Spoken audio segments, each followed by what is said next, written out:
Okay, we're going to discuss a topic that's somewhat controversial because I suspect if you're like me, up until recently at least, you believe that there is some benefit, some biological health benefits you will receive by drinking moderately, whatever the heck that means. But I want to inform you, if you don't know already, that that's not true. That is a lie. Maybe intentional, maybe not, but nevertheless, it's untrue. And if you are taking alcohol periodically under the misperception that it's going to benefit your biology, it's not. I'm just here to tell you that. And if that's surprising to you, great. It was certainly surprising to me when I learned it because I was under the illusion that there is some benefit to this, and there is not, which is why I chose to stop drinking all alcohol. I wasn't drinking a lot of alcohol before this. I mean, might have 2 or 3 drinks a year. It was pretty low dose and that's not a lot of harm. And if you want to do 2 or 3 drinks a year, that's fine. It's not going to kill you prematurely. But there is no benefit to drinking 1 or 2 drinks a week. In fact, even that conservative low dose causes harm to your biology. And I would strongly recommend you consider a course to stop engaging in that behavior. And if this intrigues you, you're going to love the conversation I have with Dr. Brooke Scheller. I hope you enjoyed this as much as I did, and we'll teach you something that can be useful for you.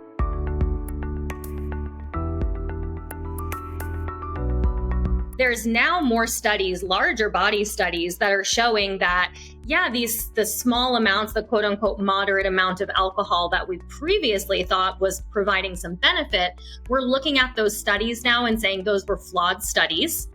My perspective is that no amount of alcohol is the safest. And I think that even 1 drink per day is having an effect on your health. And if you are someone who is diabetic, pre-diabetic, you have cancer, increased risk for cancer, if you have an autoimmune condition, if you have hormone imbalances, GI issues, that 1 drink is affecting those symptoms. So I do think that even at the lowest amounts that you could be consuming it, if you are looking to optimize health, the answer is none. We're at a pretty pivotal moment societally with alcohol. Over the last couple of years, post-pandemic, we're seeing that there was a huge surge in alcohol intake during the pandemic. But post-pandemic, we're seeing this huge trend toward sober curiosity, people who are looking to cut back and to limit their intake. When we remove alcohol, sometimes that is the one catalyst that we need in order to improve our physical health, our mental health, our relationships, our careers, our financials, all of the things that are a struggle. If we're putting alcohol on top of it, those things are not getting better. Welcome, everyone. Dr. Mercola helping you take control of your health. And I'm beyond delighted to have a new guest on the podcast, Dr. Brooke Scheller. She's a clinical nutritionist, and she's going to share her story with you. And I'm really excited because this is a new interest and passion of mine. And like most clinicians, I was seriously deceived and confused about the truth about alcohol. As we're going to learn, alcohol is not your friend. There is essentially no evidence to support that its use at mild or moderate levels has any therapeutic benefit. It is a metabolic poison, converts to the similar poison, a reactive aldehyde that linoleic acid does. And it destroys your mitochondrial function, and it definitely leads to premature aging and death. So I know that may sound like a lot, but you're going to reach that conclusion after we talk to Dr. Scheller. So she has her own personal story, which I'm going to let her share, which is very powerful. And it really explains why she wrote this whole book about this topic. So welcome and thank you for joining us today. Thank you so much for having me, Dr. Mercola. I'm thrilled to be here. I am so happy you're covering this topic on the podcast, and we're really starting to see it become more of a conversation in the health and wellness space, and that's really exciting. Yes, indeed. And you're catalyzing that movement for sure. As I mentioned in the introduction, I've only recently come to this conclusion. I bought the myth hook, line, and sinker like almost everyone, because you don't know. You haven't done, there's so many things to study and know about that. How can you possibly really research all of them and have a deep understanding of the true nature of this issue, but once you find out about it, it's massive. And what really caught my eye is that it's likely contributes to 1 in 3 cancers in this country. 1 in 3 cancers, which is crazy. Mhm. So we're sure going to dive into it, but first, we want to hear your story and what brought you to write this book. Yeah, well, thank you for allowing me to share my story because it's a big part of why I do this. I, just like you and just like so many other healthcare practitioners, I bought the lie that alcohol was good for me, quote unquote, at small levels. And, that's never really explained what that means. And I think what I experienced in my story and what I see when I work with clients now, I work mostly with clients who are either sober or sober curious or looking to cut back on their drinking. And it almost has kind of allowed us to say, even if we know we're drinking too much, we're kind of framing it as, well, maybe it's not that bad because at small amounts, there are health benefits. And so we've really been misled as to what this is really doing to our body. And we're talking about all of these other areas, topics you cover, like the gut microbiome, like hormone imbalances, like nutrient deficiencies, and alcohol plays a really critical role in all of these pieces. And so I was a big drinker, started as a teenager, like so many people do. And that progressed over time. During my 20s, I was a pretty big drinker and into my early 30s. And it wasn't until I went through my own sobriety moment, my own rock bottom, if you will, where I decided to eliminate alcohol in its entirety. And again, I was a doctor of nutrition. So it was really interesting for me to see this not only as someone who experienced it myself, but as a clinician. And early on in my sobriety journey, I started following sobriety influencers online and, attending 12-step meetings and hearing a lot about this disease, if you will, of how we talk about alcoholism and addiction. But no one was talking about the ways that the microbiome is impacted, that the nutrients are impacted.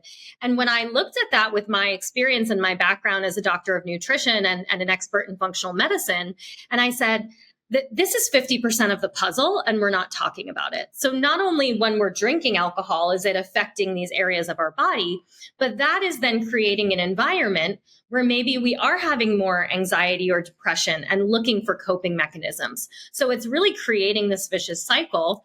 And I found that in my own self and really was passionate about bringing more of this information to others and decided to write the book. Yeah, well, thank you for sharing that. It's quite a journey. And the focus clearly is it's just not the social consequences and of excessive alcohol use, which are quite profound. And no one would disagree that alcoholism isn't truly a disease and has quite severe biological consequences. But the real challenge and the transition in our understanding now, really is no safe dose. It's toxic at every dose. Now, it doesn't mean you can't tolerate that, but it provides no benefit. So why don't we jump into that? Because that to me is beyond astonishing, because almost everyone watching this, I'm pretty confident, and I'm sure you'll agree, believes that social drinking, moderate drinking, an ounce or 2 ounces a week is going to provide some benefit because the studies show it. Yes. And, this is a really interesting area too, because in my experience, full sobriety, I had to hit a moment where I had to make a change in my life. And that is how alcohol addiction or alcohol use disorder has been typically framed in the past. It's either you have a problem or you don't have a problem. And until you have a problem, it's fine. You can drink and no big deal and nobody bats an eye. They say it's the only drug that you use where people ask you why you're not doing it. Why aren't you drinking? No one would say to you, hey, why aren't you using this heroin or this cocaine? But they will say, hey, why aren't you having a drink? And so the interesting thing from a scientific perspective and a dose perspective is you don't have to be drinking alcohol every single day for it to be having an impact on your health. And we see this in areas like cortisol. There's some really great research on the way that alcohol affects cortisol and drives cortisol production. And it takes somewhere between 7 to 10 days for cortisol levels to normalize after a drinking episode. So that means even if you drink once a week, your body is still having effects of that later on. And so that's just one example of how we see this having an impact. You don't have to be a daily drinker, but it is having these health effects long term.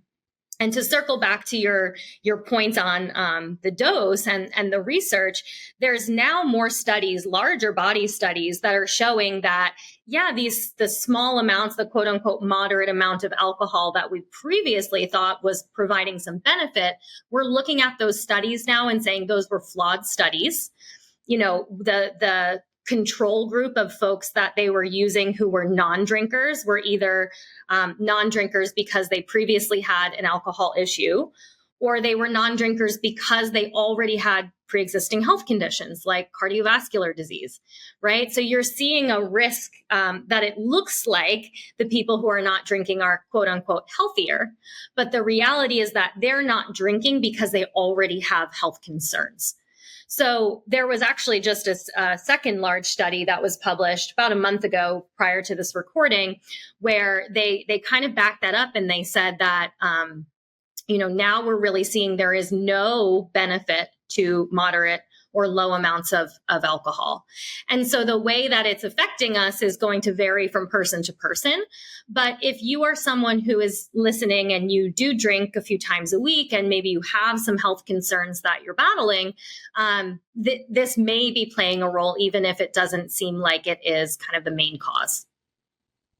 Well, thank you for sharing that. And I've written a new book that comes out next month. It's called Your Guide to Cellular Health. And I've been passionate about mitochondrial function as really the crux of all health and all disease. And if you don't dial that in and optimize your mitochondria, you don't have the energy required to repair and regenerate. So that comes down from my review and understanding to just a few items that knock out the mitochondria. And one of the main ones, and I know this is controversial, and you certainly, it's especially in nutrition, but I take the position from my review of the literature that excess linoleic acid, omega-6 fats, is not healthy. And the primary justification for that is the metabolic byproducts. Not that because itself by itself it isn't, but they're highly perishable oxidizable fats. And when they're metabolized, they turn to something called oxalams, which is oxidized linoleic metabolites. And what's consistent with all of those molecules is they're reactive aldehydes. And then the light hit, especially like right before I encountered your work, is that's what happens with alcohol. It turns into a reactive aldehyde, which is called acetaldehyde, one carbon molecule, I think. Yep. And so do you agree with that assessment that this may be the primary biological mechanism which is responsible for producing the litany of symptoms you previously mentioned?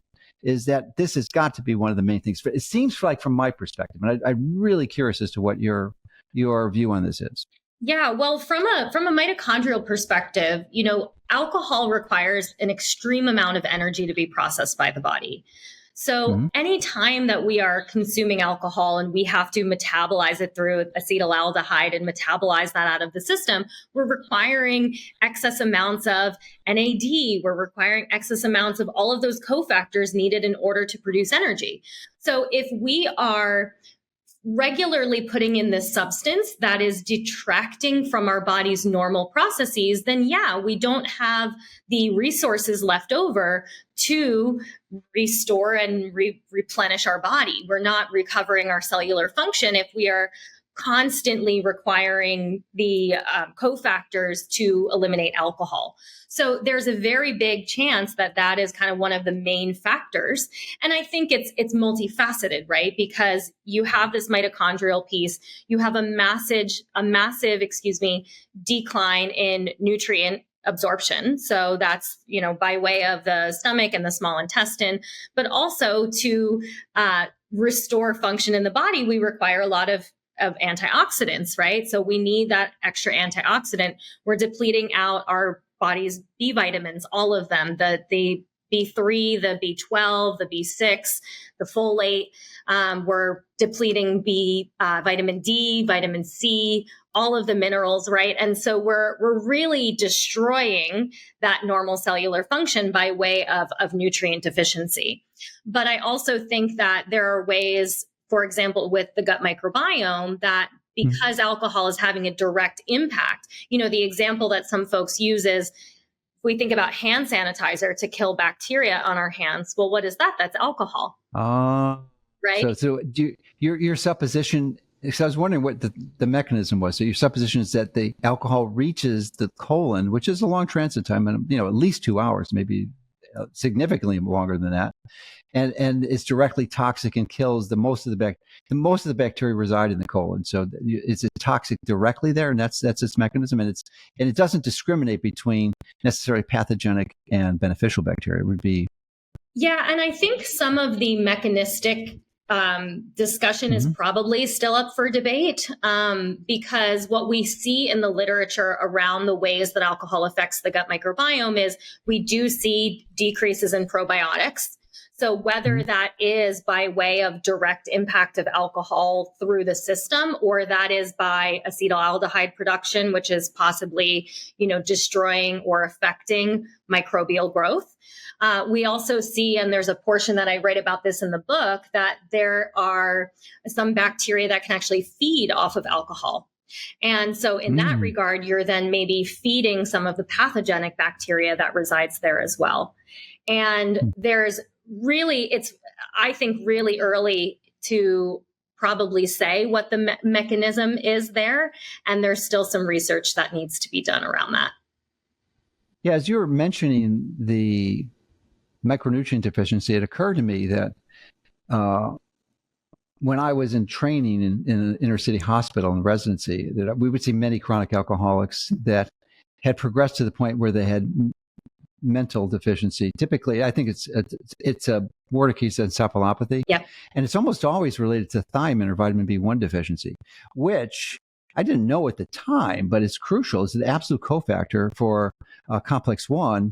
And you require that to use NAD in that pathway. And if you're blocking that complex 1, you are going to shut down that electron transport chain, and you're going to radically reduce mitochondrial energy production. So, but it's pretty amazing. I guess you can compensate for it somewhat if you took a thiamine supplement and get over at least that particular perspective. But it's still, the thiamine supplement would not counteract the production of the reactive aldehyde at all. It wouldn't. And that's what's really interesting to me around the Wernicke's encephalopathy is that's one of the largest researched effects of alcohol use or heavy alcohol use. And we talk about, wet brain, which is the same. That's kind of the kitschy term that is used maybe in more of the alcohol addiction space.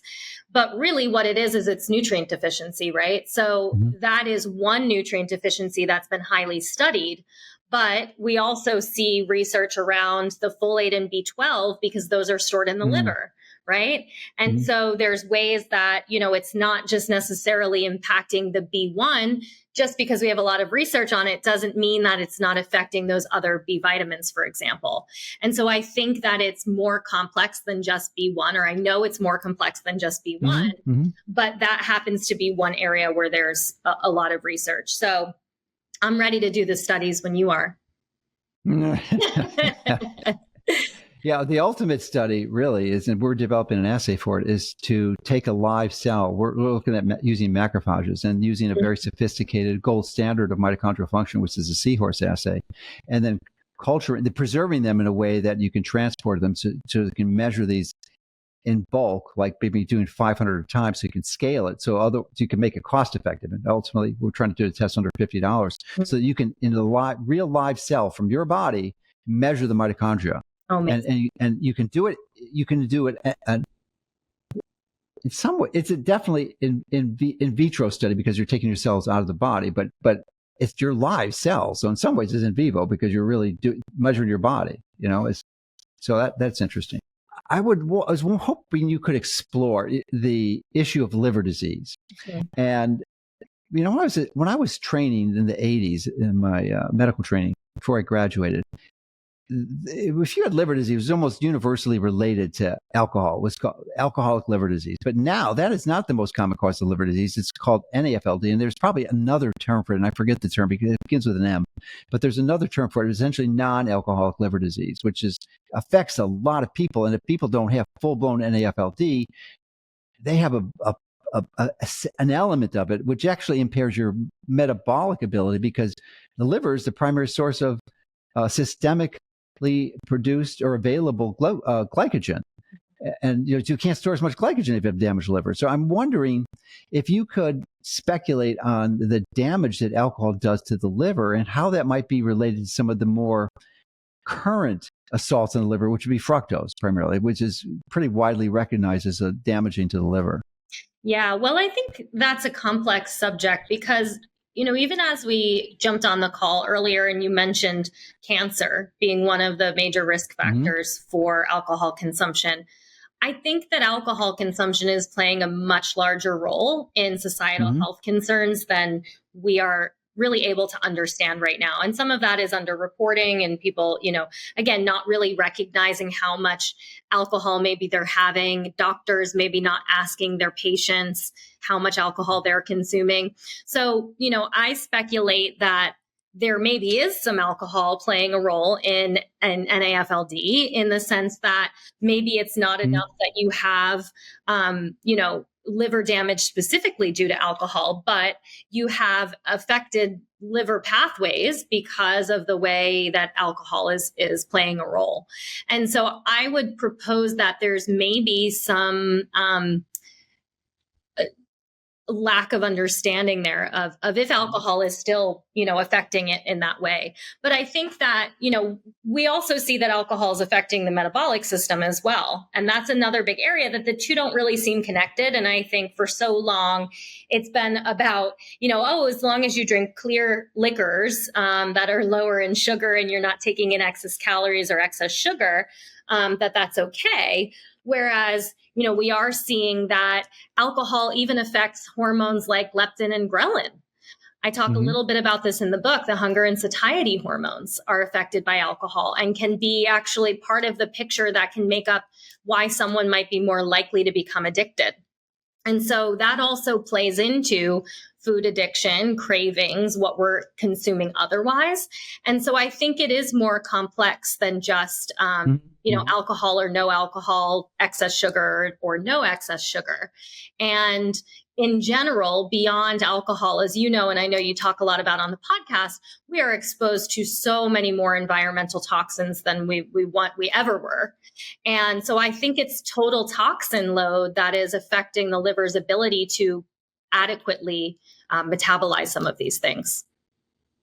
Yeah, and as you're mentioning that, it makes perfect sense that this could be an unrecognized contribution because the prevalence of alcohol use is so pervasive, and that's my next question for you, because I'm sure you have a good handle on the statistics on this.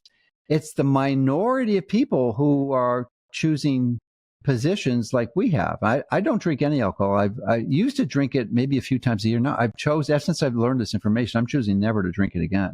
There's just no reason to. I don't enjoy it. Maybe the only reason would if I have some sweet brandy or something but it's the sugar I'm craving. It's not the alcohol at all. Yeah. So what percentage of the population chooses not to have alcohol either because of sobriety issues, previous problems with it, or just are teetotalers and don't particularly care for the sensations it provides them or it produces to their brain? So this is a great question, and it's at a great time because we're at a pretty pivotal moment societally with alcohol. Over the last couple of years, post-pandemic, we're seeing that there was a huge surge in alcohol intake during the pandemic. We saw some really fascinating studies in late 2021, one that pointed to women increasing alcohol intake by 41%. So that was likely stress-induced, being home, homeschooling kids, working from home, all of that.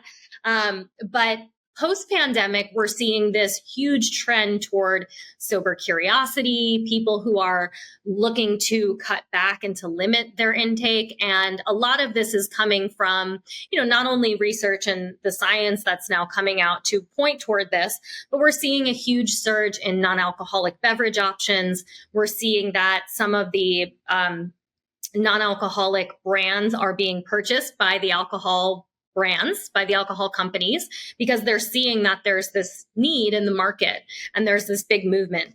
So there's actually, I think the statistic is that about 25% of Americans do not drink. But there's about 41% of Americans right now who are looking to quit or cut back. So we're seeing that there is a really, really large interest in this because I think the conversation has started. We're learning more about these health effects. And people did increase their drinking during the pandemic and now are looking to rein that back in. But what's really interesting, the last stat that I'll share with you, and I hope I don't misquote this, but it's something like if alcohol was drank in moderation, like the alcohol industry, puts that little disclaimer on the bottle, that if every American did only consume that 1 or 2 drinks per day, that alcohol sales would be cut by something like 70 to 80%. So that means we're purchasing much more alcohol than we need for everyone to have that 1 or 2 drink per day. And I think it's underreported. I think I can attest from my own experience that I probably would have underreported how much I was drinking by a significant amount. And the good news is this is changing, and I think it's a great time to be exploring this topic. So thank you for sharing that. You had mentioned that we had talked before with the interview about my referencing the cancer, and I mentioned to you that from my understanding, it's a contribution to 1 in 3 cancers in the country, which is phenomenal. Cancer is, depending on who you review or statistics that you look at, it's certainly one of the leading causes. It's neck and neck and may even be passing heart disease as leading cause of death in the U.S. Although my perspective, this is an interesting tangent, is that the number 1 cause of death is mitochondrial dysfunction. Mm-hmm. And actually, I've coined a term for it, which is mito shock. Similar to septic shock, which is a result of endotoxemia. And that alone, septic shock, if you look it up, again, always the result of endotoxemia, is 300,000 people a year. So the undocumented contributions, I think, pushes it to number 1. That's why I call it mito shock. Mm-hmm. So, and resulting in insulin resistance and all these other issues. So, and certainly cancer. So you could say that alcohol is a contributing factor, but ultimately, yes, it is. Alcohol is the culprit, but I guess the mitochondrial dysfunction is really the target of the culprit, which is alcohol. And I think the other poisons, that contribute to this, rapidly so, like the vegetable oils, processed foods, EMF, and these endocrine disrupting chemicals, EDCs, that ultimately activate the estrogen receptors and do the same thing, destroy mitochondrial function. Yeah. So anyway, that's a long pivot around but clearly alcohol is a contributing factor. So I wonder if you can comment that and walk us through it from your perspective. Yeah, so I would agree with you. I agree that, I think that number might actually be higher, that it might be more than 1 in 3, again, depending on how much people are consuming this. I think, again, people are consuming much more alcohol, and there's very little way to tie those two things together, right? And so we know that alcohol is linked to cancers of, where there's direct impact of alcohol. So mouth, throat, esophageal, colon cancer, but also hormone-specific cancers like breast cancer. And there's a close link there. And part of that has to do with the way that alcohol affects the liver and the liver's ability to excrete excess estrogen byproducts. Right. So again, if we are regularly putting alcohol into the system, we're pressing pause on so many of these other important processes, like detoxification of other elements, of other compounds or toxins that need to be excreted from the system. So I think we have these direct links to these specific cancers, but I would actually propose that it's probably having an impact on many of the other cancers as well. I also would agree with you in terms of, with heart disease. I think there is research that shows that alcohol is a contributor to heart disease, but I think that when we look at alcohol increasing risk of death, and there was a study that came out earlier this year that showed that deaths from alcohol have increased something like 24, 27%, and that number is higher in women.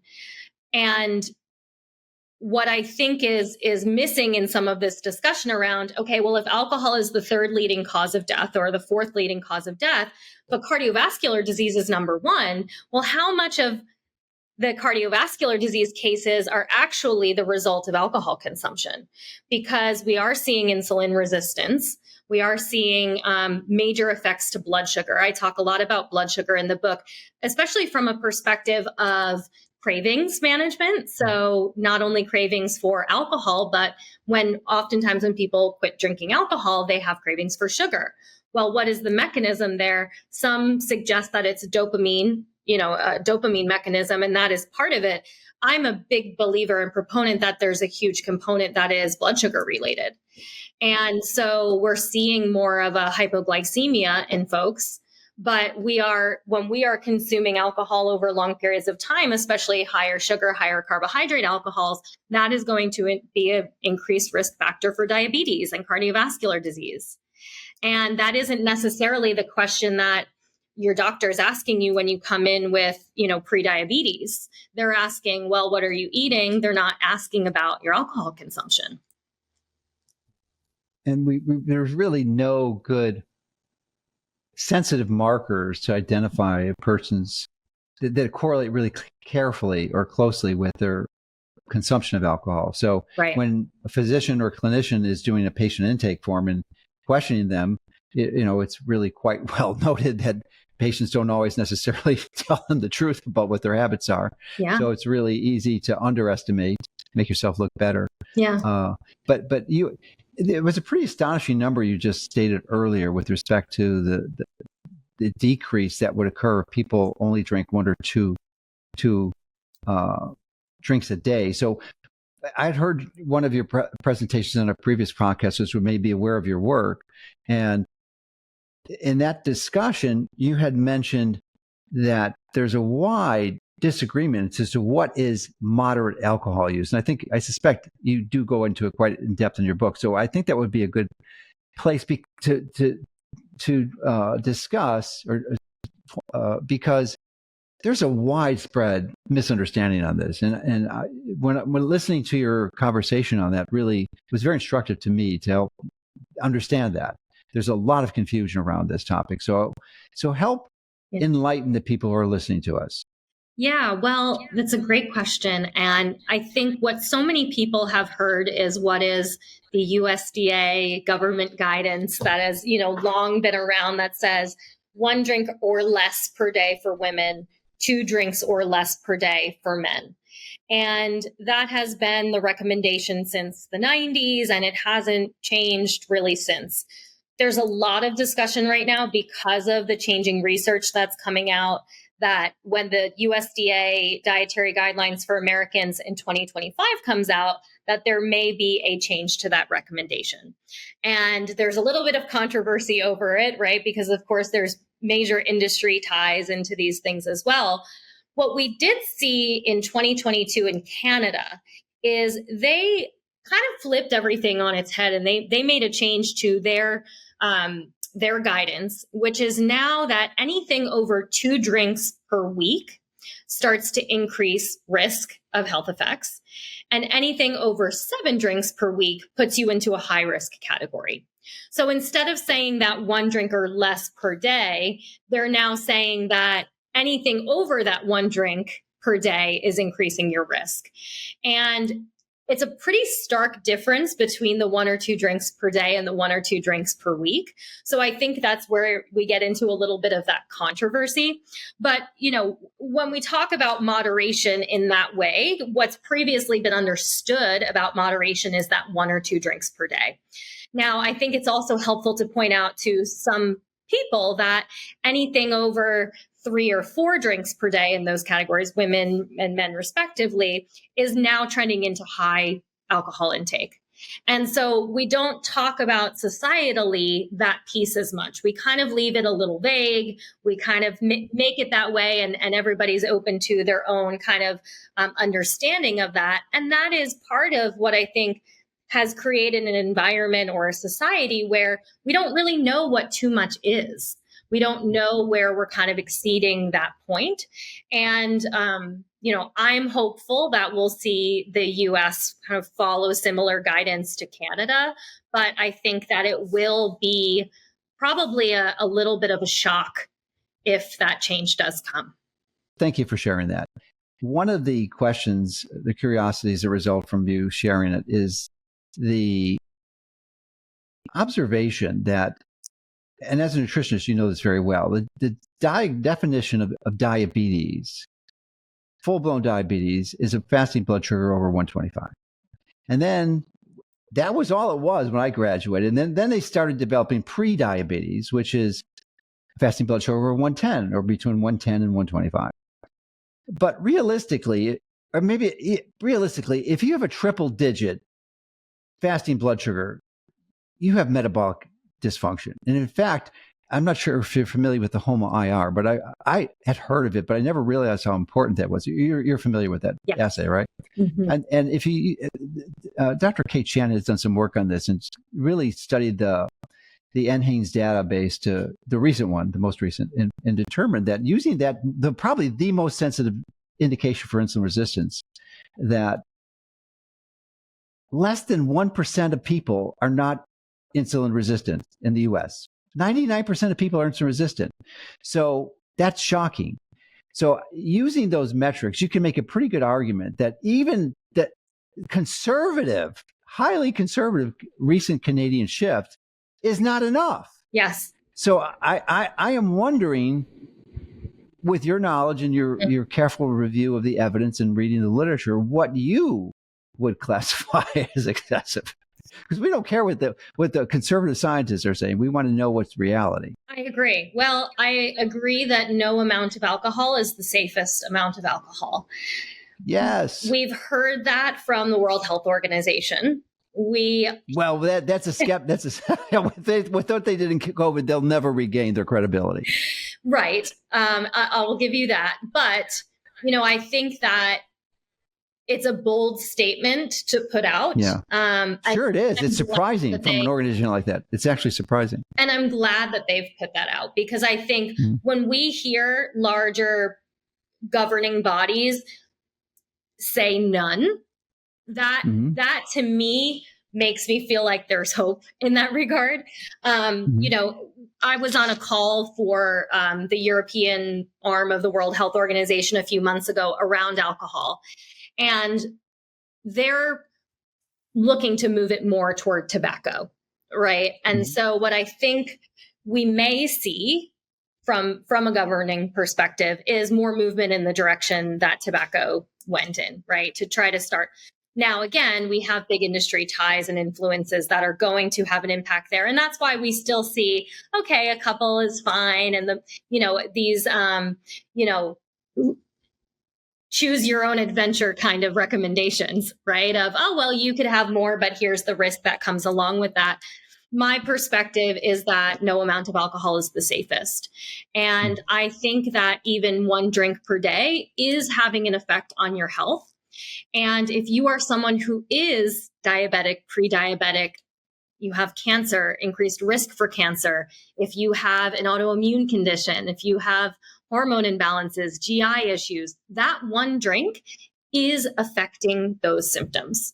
So I do think that even at the lowest amounts that you could be consuming it, if you are looking to optimize health, the answer is none. I could agree more. And the conditions you mentioned, it doesn't really matter because it only affects 99% of the population. Exactly. 99%, essentially everyone. And that's the thing. That's the thing about it is really everyone can benefit from exploring more on this topic. So whether that is elimination, great. But even if you're taking it from a drink a day to 4 drinks per week to 2 drinks per week, or multiple drinks a day to 1 drink a day, that is progress, and that is moving in the right direction. Because what it's allowing us to do is explore that habit and how and why we're choosing this as a solution. So much of it is linked into stress. It's linked into, our inability maybe to cope with that stress, cope with our jobs, cope with whatever that might be. And so there's fear around eliminating alcohol because it kind of opens us up to, well, what do we do instead?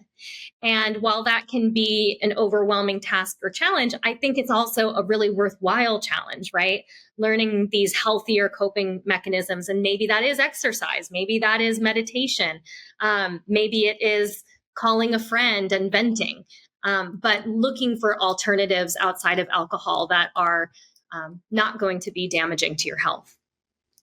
Yeah, so why don't you expand on that a bit, because you have special expertise having made that journey yourself personally. Mm-hmm. And hopefully we've convinced a fair number of people watching this video to this point that there probably is some benefit exploring this possibility, because more than likely, 3/4 of the people in the country are drinking alcohol, which was not optimizing their health.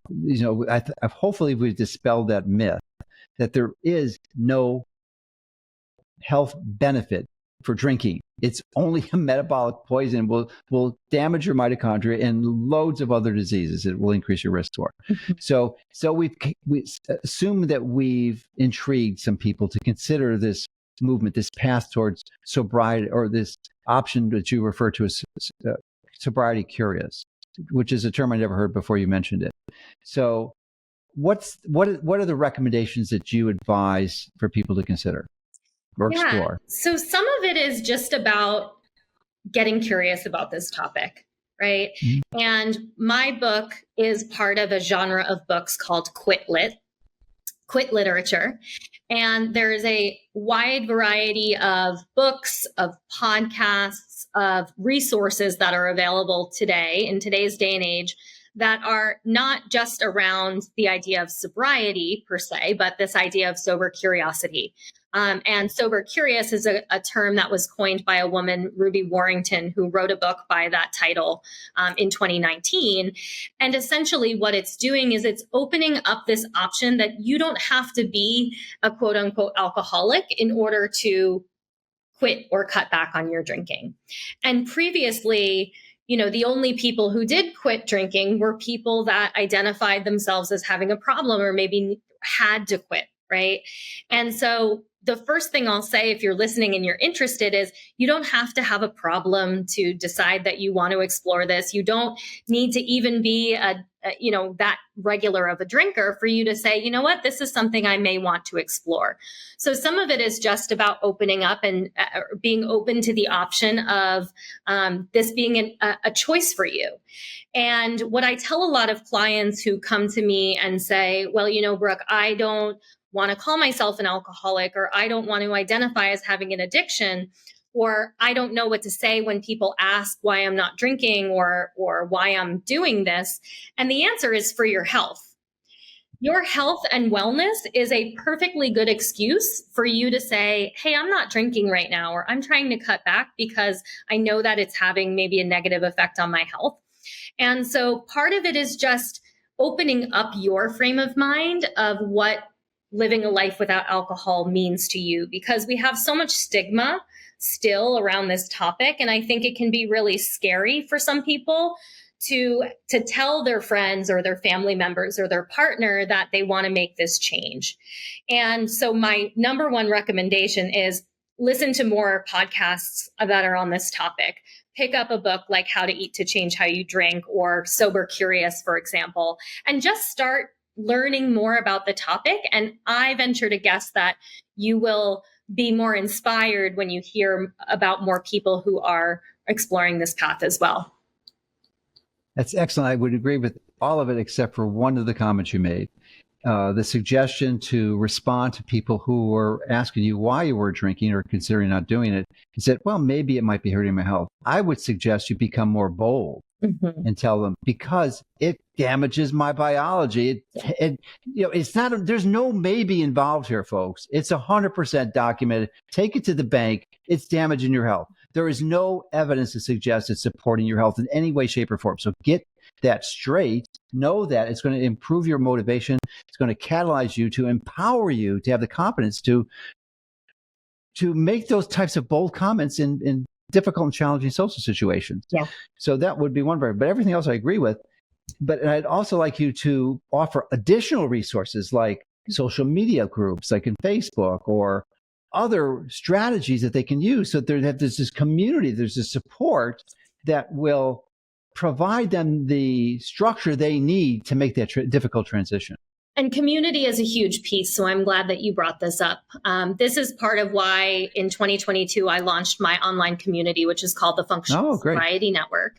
And wow. It is. Tell us more about that. Yeah, it is a space for women right now. But we do have online courses and programming that are for both men and women.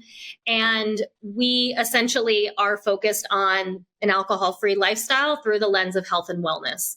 So there are many communities out there that are supporting folks on this journey. Even when we look at the research, we see that Alcoholics Anonymous, part of the reason why that program works is because of the community element of it, because we are finding people with similar values or similar goals to us, and that is helping us to see this other way of living. Right. So if we are surrounded by friends and family who are drinkers and we want to make that change, well, it can be really helpful to find other friends and community that are non-drinkers and that make that more of a normal way to live your life. They give you motivation, they lift you up. So finding a community is key. So the Functional Sobriety Network is one, but there are many others that are out there today. And social media is another great one.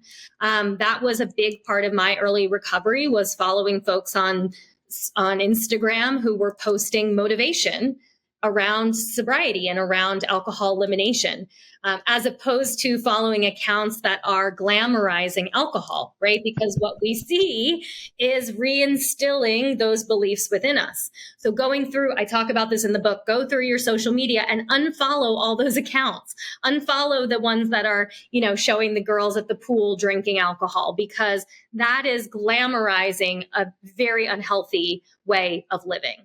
And if you want to explore this, you want to see people who are living a really healthy, happy life without alcohol, because I've seen it in my own life and I've seen it with hundreds of people that I work with around the globe. This is a really beautiful way of living.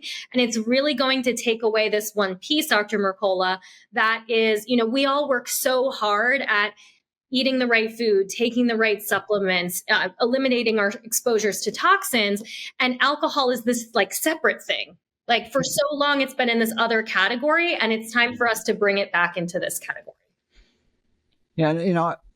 As you were talking, I would recall watching movies as a child. And this is from the 40s and 50s, 60s, 70s, and certainly up to today, where it's part of the culture where, if they go through a hard thing or a hard trial or event, they'll share some whiskey or something. It's just, if you're going to do this, is the accepted norm to do. In some ways, it's not too different than all the people you would see smoking. I can remember Rod Serling in The Twilight Zone, that many people probably have seen, and he was the moderator of that program. And he'd come on with a cigarette smoking.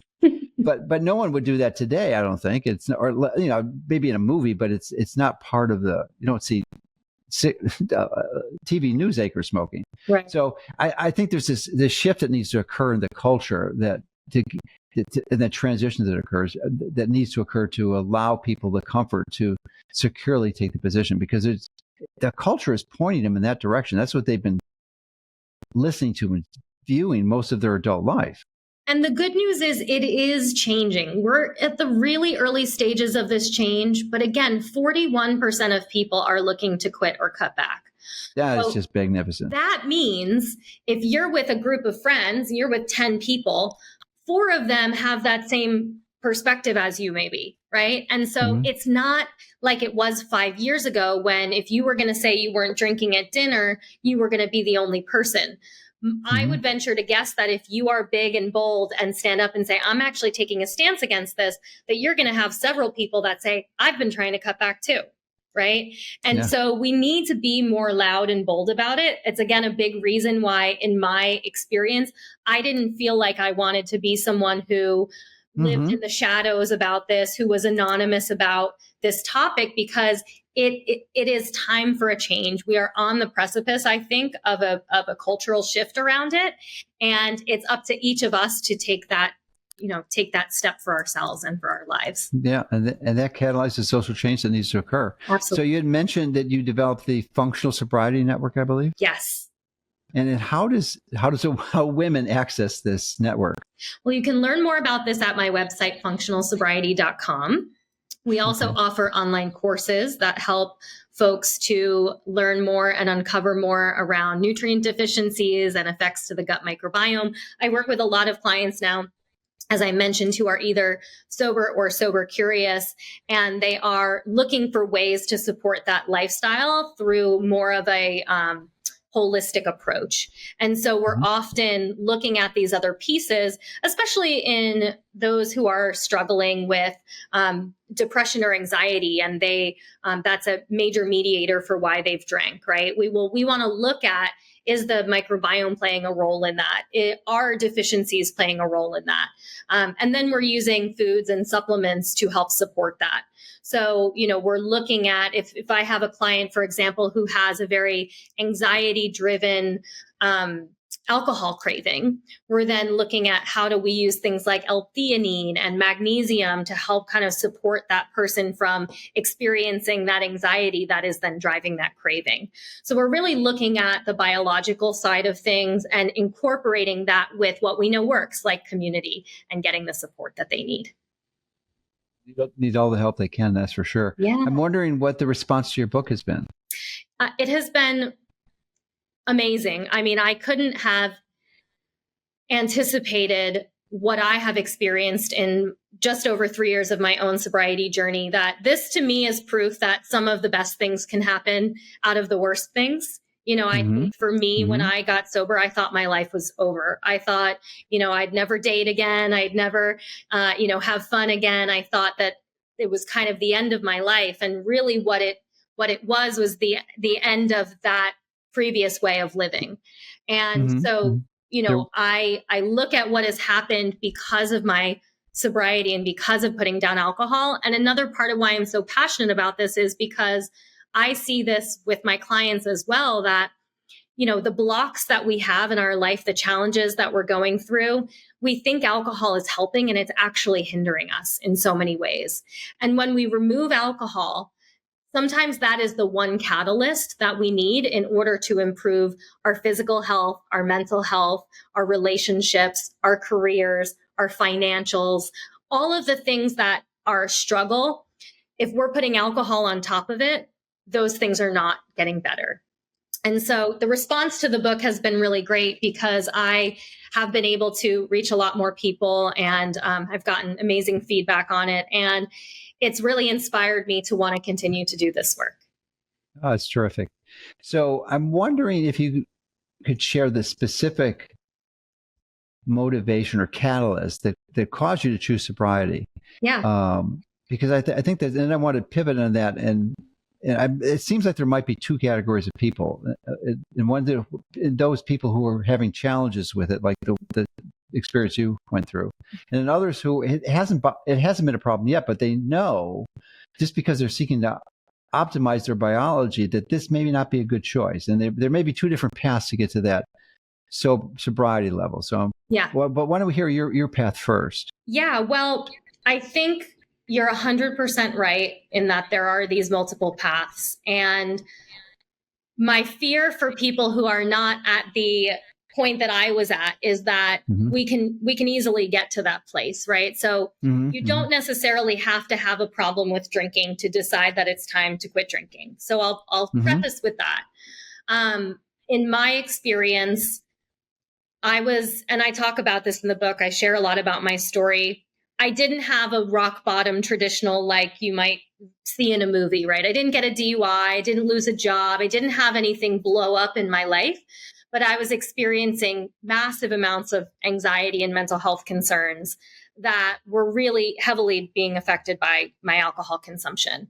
And what I had recognized was that in a short period of time, post-pandemic, my alcohol intake escalated really quickly. So in the course of about 4 to 6 months, I went from being a most days of the week, maybe 7-day-a-week drinker on some weeks, to starting to drink every day, and that starting to get earlier and earlier. And that terrified me. And I had a couple of conversations with friends about it, and it turned to, for me being the right choice to explore full sobriety. But when I started working with others, and I write about this in the book, I have a chapter where I talk about these drinking archetypes. And there's 3 drinking archetypes. There's a social drinker, who's someone that's more of a social kind of, drinking in social settings. There's a stress drinker, who is someone that is drinking more based on stress, the end of the workday, for example, a trigger, and then a habitual drinker. And habitual drinker is more in alignment with addiction or alcohol use disorder, like we would classify that today. And the reason why I developed those archetypes was because when I started working with other people, I had some folks that came to me and drank like I had. They were heavy drinkers in the end. But I also had some people coming to me saying, I just, I drink on the weekends. I'm not an everyday drinker, but for some reason, when I start, I can't stop. Or I feel like I want to cut back, but I can't do it by myself and I need a little bit of support. And so the moral of the story is that you're the only one that gets to decide when enough is enough. And if alcohol is having negative effects on your life, that's enough to say, I don't need to be or want to be doing this anymore. So it doesn't necessarily have to be that every single day thing for you to say, this is affecting my life negatively, and I think I'd like to try something different. Good. And do you think there are 2 different paths, or there's definitely 2 different paths, but are there the structure and the support system that you choose or that are available to you are the same? So no matter what path you're coming from, it's still the same journey. Yeah, I think there are, there's definitely more support needed when someone has a heavier drinking history and it's much more woven into their habitual, their habits, their daily routines, versus someone who is more of a social drinker. And in those regards, there's a little bit different way that I approach it when I work with clients, and that someone who's more of a social drinker, they might need more help getting through those social settings. They might need more, community around them to kind of help get them through difficult times. Whereas someone who has that daily drinking might need more of that one-on-one support. They might need more of a behavioral health approach to support that as well. They might need rehabilitation, for example. And so there are definitely different paths to supporting that, but it really all starts in the same place, which is just about getting curious about what life can be like without alcohol. That's terrific. So in your book, I'm sure you review it, but maybe you could summarize some of it here with respect to general strategies with supplementation to support your transition away from alcohol, and I'm sure it depends on the alcohol consumption you were having because of the stress it puts on your metabolism. So maybe you can review those now and give people some suggestions as to what they might want to consider. Yeah, so I do use a fair amount of amino acid support, like L-theanine, for example. I also use L-glutamine quite often because there's some discussion around how it's helpful with cravings. I found it to be extremely helpful with cravings in my own experience, and had incorporated in 500 milligrams of L-glutamine, usually twice a day. So my company has supplements that also packets that have L-theanine, L-glutamine, NAC can also be really helpful with cravings. The other really interesting thing about cravings goes into the blood sugar piece and the importance of regulating and stabilizing blood sugar throughout the day, which we all know from a perspective of satiety and energy and even supporting and balancing mood. But when do people often have a strong alcohol craving? Well, it's in the afternoon at 5 o'clock after work, right? And my first question is always, well, when was the last time you had something to eat? Sometimes that alcohol craving or that sugar craving is manifesting from that low blood sugar. And so one of the big tactics and techniques that I talk about in the book is increasing protein, not only because those amino acids are cofactors for all of your neurotransmitters, right? But also because stabilizing blood sugar is going to keep those cravings at bay. So having more protein, having something to eat every 3 to 4 hours so that you're not getting those low blood sugar hit balls, if you will. And there's a whole chapter on supplementation in the book, but we talk about using things like milk thistle, for example, to support the liver, replenishing those B vitamin stores, so getting in a methylated B complex so that you are replenishing all of those Bs, and then even looking at things like vitamin D, which, as you know, deficiencies have been very closely linked with anxiety and depression. So if someone is having more of those mood-related symptoms that are driving the alcohol use or craving, then we want to optimize and maximize those areas as well. Well, good. Yeah, I'm a big fan of not recommending vitamin D, actually, for most people. Well, actually, that's not quite true, but I encourage them to get it from the sun because there's other benefits from sun exposure than vitamin D. And maybe some of them even more significant, but vitamin D is a big one. I've been an early promoter of that for over a quarter century. And actually, I was one of the primary people, many people aren't aware of this, but I catalyzed the rapid adoption of the vitamin D assay into clinical medicine. Oh, amazing. Yeah, that was in the early 20s. Actually, early 2000s, like 2000, 2005. But now it's pretty well adopted. Most clinicians understand the importance of it, and they are measuring it. And back then, it was really odd. I don't know if you recall this, if you were practicing back then, but there was a lot of controversy around vitamin D supplements. Anything over 400 units was considered malpractice. And 2000, they would take away your license. That's how much fear was around it, based on some flawed studies that were published in India that were just junk science. So now we know, there are routinely clinicians that get 50,000. I'm not a big fan of intramuscular injection of vitamin D or once a week dosing, but I think the best is sunshine. You can't beat it. It's unfortunately, even if you live in an area where that's possible, most people are working inside and they choose not to go outside during solar noon areas to capture those photons. And there's a big difference between sun exposure at 9 in the morning and 5 in the afternoon. So it's a big thing. So a little tangent on vitamin D, but I think this is great. I love what you're doing. I love your passion for this. Thank you. I applaud your recognition of the precision of the universe to help people understand that when things look like a catastrophe and your life is over and you'll never be the same, it could be the best thing that ever happened to you, and your life changed like in ways that you could never possibly have imagined.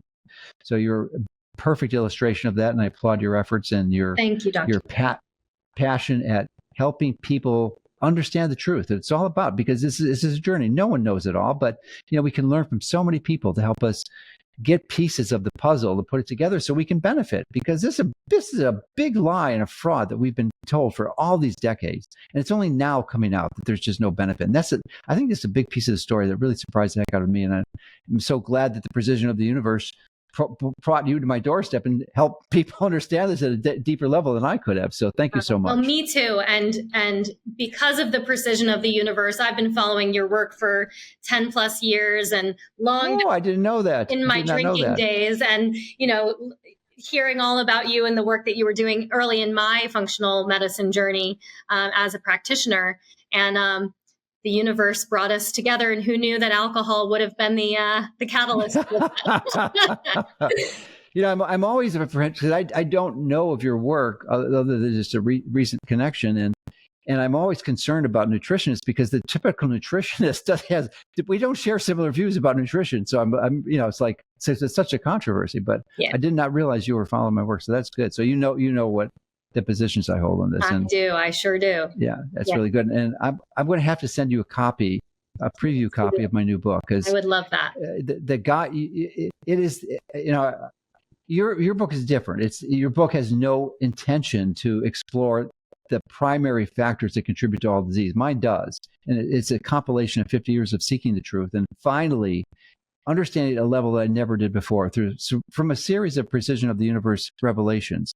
And I really think this is solid, and modestly suggest that I believe it's the best book ever written on health, ever in human history, because it finally puts together what you need to understand, which is why I want you to have this, because I think it's going to really help you with your work, because there's some deep connections that I never understood prior to this year that will really help you tie in with your knowledge in this and really put all the pieces together, because there's a lot of pieces of the puzzle we still don't know. This is not everything, but if you get this right, it's the only strategy that I know of that will get you out of what I describe in the book. As I was writing the book, I came up with this idea that, black holes, like this force that just draws you in, and you can't get out of it. Once you're in a certain time, you're gone. You're just going to get sucked in. Well, it's a similar scenario that's going on in your intestine, and virtually no one gets out of that. No one gets out of it. And I never understood that the primary that the gut microbiome was so important. We all know it's important, but I didn't know it was so primary. I mean, if you don't fix that, you can't get healthy. And this black hole suggests that unless you fix that, and almost no one knows how to do it. I reveal how to do it in this book, which is why I think you'll be really intrigued with it. You will die prematurely. There's no way out of it, because you have to have a functioning microbiome. And as you mentioned earlier, that's why you don't want to have alcohol, because it's not going to help your microbiome. It's only a negative. It has no way, shape, or form helps your microbiome. But it takes a lot more, and some of it is really surprising, actually even shocking. And that's why I can't wait for you to read it. I will be very eager to get the copy. Yeah, I'm going to give it to you as soon as we finish. Thank you. So it doesn't come out for a month and a half, but you can read it. You'll know it before it's published. So that's good. I appreciate that. Anyway, so before we leave, you have to let people give your website URL and your social media and any other resources you want to share. Yeah, so you can learn more about me at brookscheller.com or our programs at functionalsobriety.com. And most active on Instagram still. I'm not a TikToker, but maybe one day. And my handle is Dr. Brooke Scheller. And I post a lot of inspiration on sobriety, but also these tips on nutrition and wellness to support that journey as well.